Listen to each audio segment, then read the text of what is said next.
Hi, hello friends. Everyone, good evening or afternoon. So today class వచ్చేసి మనకి వేదాలు. So మనకి వేదాలు అనేవి 4 రకాలుగా ఉన్నాయి. సో అందులో ఋగ్వేదం అనేది మనకు మొదటిది, ఆ తర్వాత యజుర్వేదం, ఆ తర్వాత సామవేదం, ఆ తర్వాత అగర్వణ వేదం. ఈ నాలుగు కలిపి మనం వేదాలు అంటారు. సో వేదాల్లో మళ్ళీ ఇంకో వేదాలు ఉన్నాయి. అవి వచ్చేసి మనకు 4 రకాలు ఉన్నాయి.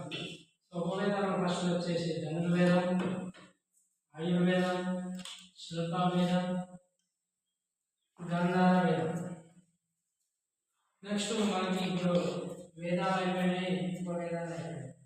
సో మరి వేదాలు, ఉపవేదాలు, వేదాంగాలు. సో వేదాంగాలు మనకి ఎన్ని ఉన్నాయంటే 6 ఉన్నాయి. ఏంటంటే అందులో వేదాంగాలు ఫస్ట్ది శిక్ష, రెండవది కల్పం, మూడవది జ్యోతిష్యం, నాలుగవది వ్యాకరణం, ఐదవది నిరుక్షం, ఆరవది ఛందస్సు. ఇవి వేదాంగాలు. మరియు వేదాంగం తర్వాత మనకు దర్శనము, అందులో ప్రసిద్ధుడు. సంఖ్యలో ప్రసిద్ధుడు ఎవరంటే కపిలుడు. వైశేషికంలో ప్రసిద్ధుడు కణాదుడు. మరి న్యాయంలో ప్రసిద్ధుడు ఎవరంటే గౌతముడు. యోగలో ప్రసిద్ధుడు ఎవరంటే పతాంజలి. మరి మీమాంసలో ప్రసిద్ధుడు ఎవరంటే జమిని.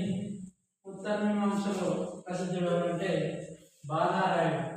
సో ఇలాంటి మరిన్ని ఇంట్రెస్టింగ్ వీడియోలు కావాలంటే my channel like and subscribe and comment. మరొక వీడియోతో మళ్ళీ కలుద్దాం. మీ ఎన్ఎస్ రాజేష్.